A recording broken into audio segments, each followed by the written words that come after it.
Hi, Phil Tull here from Tull Financial Group, and we are going to be unpacking employee benefits for this segment of From the Orange Couch. This has been a great segment where we really dive into personal finance, common questions, as well as some stories from over the years. And today we're going to be doing that with employee benefits here with Robin Tull, our founder and CEO. So Robin, to get us started off, let's unpack employee benefits and what does that mean for when you're looking at retirement planning?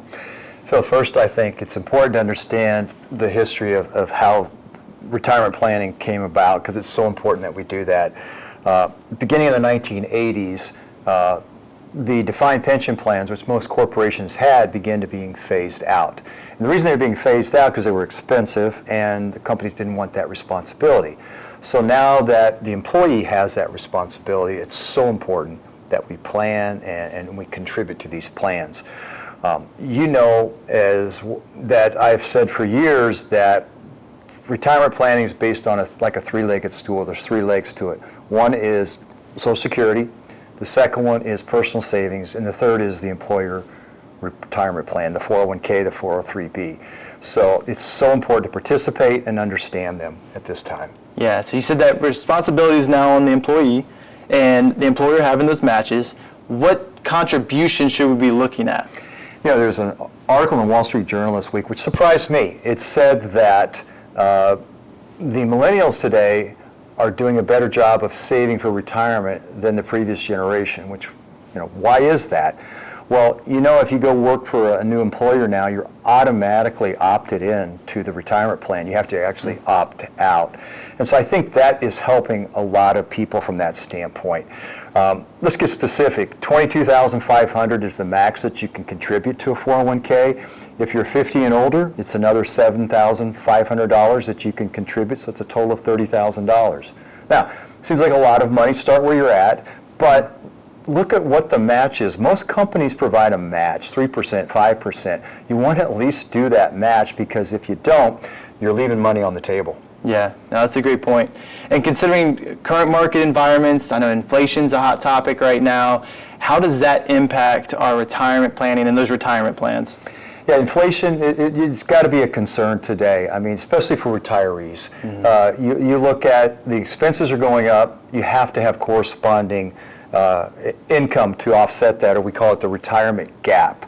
So there's two things to do. First is you've got to include equity stocks into your portfolio, because historically they've kept up with inflation.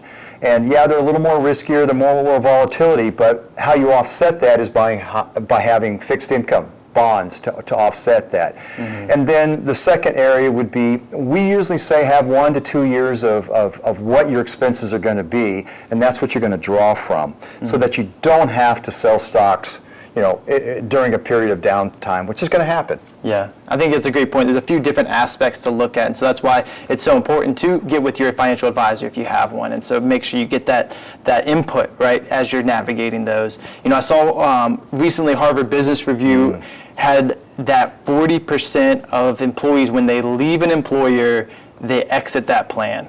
By exiting that plan, they're then taking those funds out, and if you can break down like the impact that has on the overall retirement outlook for people.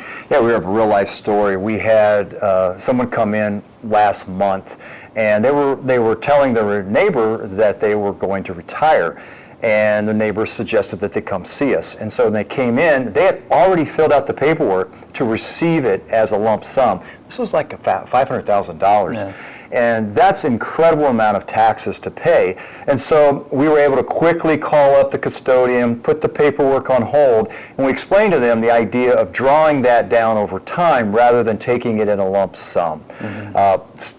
It can be a dramatic change there, and that's really what you want to do when it comes to retirement planning, especially with inflation. You want to draw that down over time, and you want to include a very diversified portfolio. Yeah, that's a great point. Now, we talked about retirement plan in terms of employee benefits, right? What other employee benefits should we be considering?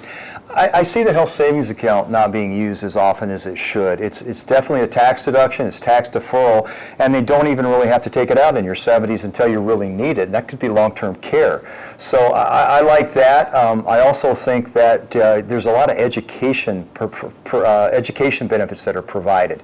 Go talk to your employer, talk to your HR department, find out what benefits are there, but those are two that stick out to me. Yeah, that's great. I always ask questions, right? I think just get educated as best you can in all different departments. Any final insights to close us out here? No, I think, as I always say, if you don't know where you're going, any road will get you there, and it comes with retirement planning. You got to have a plan, and you want to have a glide path so that is smooth, and there's going to have storms along the way, but if you have a plan, an action plan, you're going to have a successful and a peaceful retirement.